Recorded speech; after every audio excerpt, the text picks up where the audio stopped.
hablaha iyo qurux dheemanteedii hees xayaatadeedii codbaxiisaheedii fanaanadii xaggeedaba markay ku xaraga shubto xaadu ay dhaqaaqday shimbiruhu xodreeyaan oo habalada cod ka baxsanayd oo codka xabiibta dananka heesaha ugeyga Soomaalida ay gaareen waa Aamina Jaamac Aamina Afrika oo kula joogto caasimadda dawladda deegaanka Soomaalida ee magaalada Jigjiga. Aamina waxay ku diyaarisay hameenka ciida bandhig la magac baxay adigoo farxaya caawalaha Aamina Afrika ayaa waxay bandhigan ku qabanaysaa hoolka sayidka waana mid lagu taageeray bulshada abaartu saameysay ku dhaqan deegaanka Soomaalida. showgan maanta ciida aan rabo inaan dhigo waxaan ugu talagalay inaan abaarta deegaanka kala qayb wixii ka soo baxay ku taageertid aan ku taageero laakiin aniga ahaan show maan socon kulka hore meeshaan aan ka shaqeysto maan iyo kulka hore waxaan laakiin maalinta aan soo degay ilaahay wuxuu isku beegay maalintii roobka ilaahay la bariyay roobka markii ka bacdi ani markaas ay ku dhalatay inaan show kala qayb qaato dalkeena Soomaaliyeed aan ugu deeqo wixii ka soo baxay wallahi bandhiga aan sameynayno inay bulshada Soomaaliyeed ee deegaanka ku nool waxaan ugu baaqayaa dhamaantood inay ka soo qayb galaan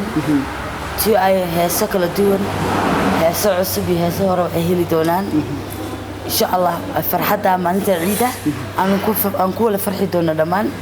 hoolka sayidka dhamaan waxaan ugu ballan qaadayaa inay farxad ay kaga bixi doonaan insha Allah inay nagala soo qayb qaataana maadaama sadaqa tahayna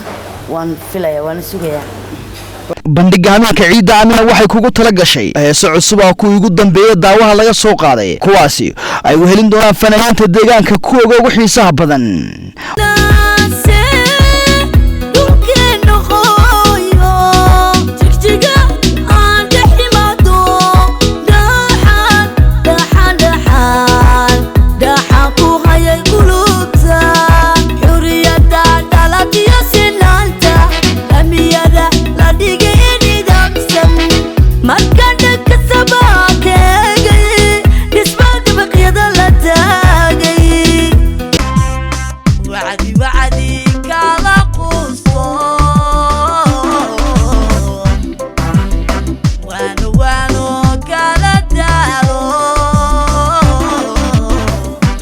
waxaa ku raaci doono si hore oo ay ka mid yihiin heesii aadkaad wada jeclaydeen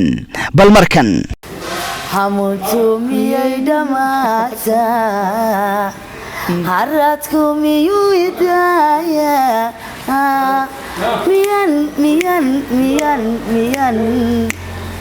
miyan kamcaya hurdada hadalkiyo sheekadaadiyo jecelaystay qasawaqaago haddaba hameenkaasi yaa loo daman la'aan hoolka sayidka qiimo ku raalli gelinayo iyo weliba heeso kuwii aad ugu jeclayd ayaa lagu soo bandhigi doonaa haddii ay dheeraado.